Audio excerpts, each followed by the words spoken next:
की वीडियो में हम ये देखेंगे कि ये जो तीन जार्गन किस्म के आपको सिग्नल्स नज़र आ रहे हैं, ये सिस्टम्स जो आउटपुट हैं, हम देखना चाहते हैं कि ये लीनियर है या नॉन लीनियर है। तो लीनियर और नॉन लीनियर की कंडीशंस तो आपने शुरू से पढ़ रखी हैं कि एक सुपरपोजिशन थ्योरम होता है कोई, वो क्या कहता है कि भाई अगर आपका सिस्टम एडिटिव है और होमोजेनियस है तो ही हम उस सिस्टम को क्या कह सकते हैं, वो लीनियर सिस्टम कह सकते हैं।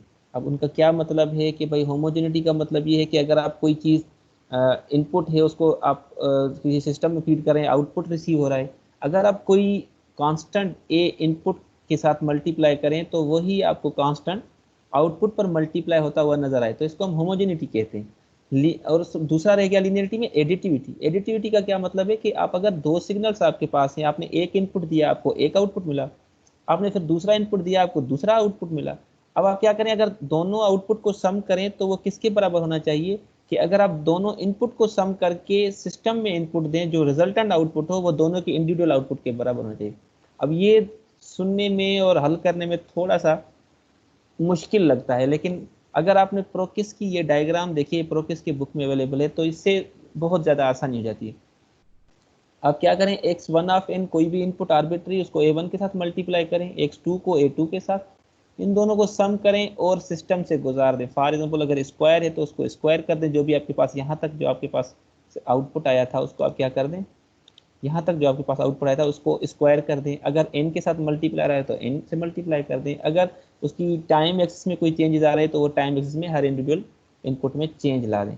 और दूसरा आप क्या करें, x1 ऑफ n को पहले सिस्टम से गुजारें, फिर a1 से मल्टीप्लाई करें, x2 को सिस्टम से गुजारें, a2 के साथ मल्टीप्लाई करें और उन दोनों का सम कर दें। अगर ये दोनों आउटपुट सेम आ रहे हैं तो हम कहेंगे कि वो सिग्नल लीनियर है, अदरवाइज हम कभी नहीं कह सकते वो लीनियर है। तो this is very simplified diagram. तो हम अब इन तीनों सिग्नल्स को देखते हैं कि हमें आउटपुट क्या मिलता है। अब अज्यूम करें कि हमने यहाँ से x1 को अगर यहाँ से हम ले आएंगे तो ये a1 के साथ मल्टीप्लाई होकर हमें यहाँ पर a1 x ऑफ n मिलेगा। लाइकवाइज x2 अगर a2 के साथ मल्टीप्लाई हो तो हमें क्या मिलेगा, a2 x2 ऑफ n। अब इन दोनों को सम करें तो हमें क्या आउटपुट मिलना चाहिए, इन दोनों का सम मिलना चाहिए a1 x1 ऑफ n और a2 x2 ऑफ n। अब क्या करना है हमने, अब सिस्टम से गुजरना है और सिस्टम क्या करेगा, इसको स्क्वायर कर देगा जो भी इनपुट इसको मिलेगा। अब देखें इसके पास इनपुट क्या मिलेगा, ये सारा वैल्यू, और हमें क्या करना है, इसको स्क्वायर करना है। तो वो स्क्वायर किसके बराबर होना चाहिए, इन दोनों का, जैसे a plus b whole square होता है, a square plus 2ab plus b square, तो ये a है हमारा, ये b है। तो अब देखें यहाँ पर a1 x1 of n square plus 2a1 x2 of n and likewise, सही है। तो ये हमारे पास टोटल आउटपुट मिला।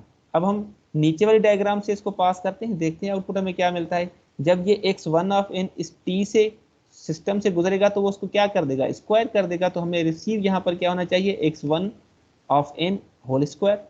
लाइकवाइज अगर आप इसको a1 के साथ आप मल्टीप्लाई करें तो आपको क्या मिलेगा, a1 x1 of n whole square, right. Likewise अगर x2 को आप यहाँ पर इनपुट दें तो आपके पास आउटपुट क्या मिलेगा, यहाँ से सिस्टम से जब इसको गुजारें तो स्क्वायर्ड होके मिलेगा, x2 of n whole square. अब इसको मल्टीप्लाई कर दें a2 के साथ तो a2 x2 of n whole square. अब हमें क्या करना है, इन दोनों को सम करना है। तो सम इनका क्या होगा, a1 x1 of n whole square plus a2 x2 of whole square, right. अब देखिए ये दोनों क्या है, क्या बराबर हैं। एक तो देखें इसमें, एक तो ये टर्म बिल्कुल एडिशनल है जो यहाँ पर नहीं है, तो हमें तो ये तो पता तो चल गया कि लीनियर नहीं है, राइट। और यहाँ पर देखिए इसमें a1 पर भी स्क्वायर है, यहाँ पर a1 पर स्क्वायर नहीं है, a2 पर भी यहाँ पर स्क्वायर है, यहाँ पर a2 पर ना तो ये एडिटिव है ना ये होमोजेनियस है, तो ये हमारे पास लीनियर सिस्टम नहीं हुआ। हमारे पास सेकंड जो एग्जांपल है उसमें क्या है, n x ऑफ n। अब वही फिर हम x1 को a1 के साथ मल्टीप्लाई करें तो आपको a1 x1 ऑफ n मिल गया, x2 को a2 से मल्टीप्लाई करें तो a2 x2 ऑफ n। अब इन दोनों को सम कर दें तो हमें आउटपुट क्या मिलेगा, a1 x1 of n plus a2 x2 of n। अब हम इसको सिस्टम से गुजारेंगे तो आप सोचिए सिस्टम अगर ये पर्टिकुलर आउटपुट हमें प्रोड्यूस करेगा, तो अब यहाँ पर इनपुट देखें ये है, तो आउटपुट आप जब तक इसको जहन में अपने सोचें तो हम नीचे वाले इस डायग्राम पर आ जाते हैं। जब a1 x1 of n system से गुजारेंगे तो ये n मल्टीप्लाई होकर x1 के साथ, x1 ऑफ n के साथ हमारे पास यहाँ पर आउटपुट आ जाए, क्योंकि हमने ट्रांसफॉर्मेशन पहले ही परफॉर्म कर दी। अब जब ये a1 के साथ मल्टीप्लाई होगा तो अच्छा A2 x2 जब हम गुजारेंगे तो हमें n2 x2 of n n x2 of n मिलेगा।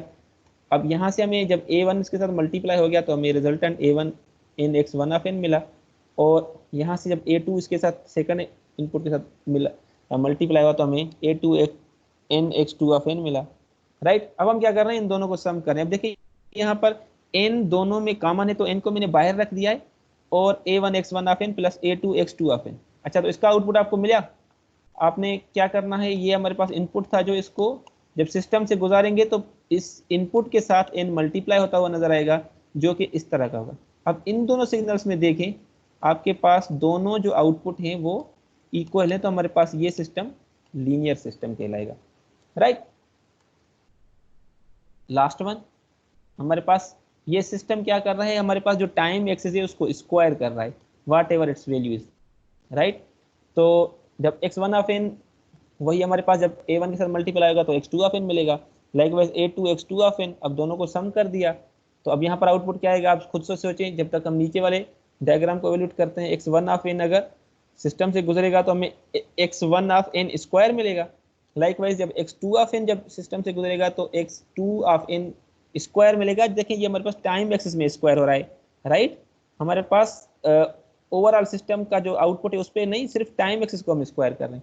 अब जब ये यहाँ से गुजरेगा यहाँ तक आएगा तो a1 के साथ मल्टीप्लाई हो जाएगा, लाइकवाइज ये हमारे पास a2 के साथ मल्टीप्लाई होकर यहाँ पर ये आउटपुट मिलेगा, और इनका जो दोनों का सम होगा वो किसके बराबर होना चाहिए, a1 x1 of n square plus a2 x2 of time axis n square, right. तो ये इसके बराबर होगा। हाँ, तो इसके बारे में आपने सोचा, फिर क्या आउटपुट आपके जहन में आया। देखिए हम सिर्फ इस टाइम एक्सिस को स्क्वायर कर रहे हैं, बाकी किसी को नहीं खेल रहे।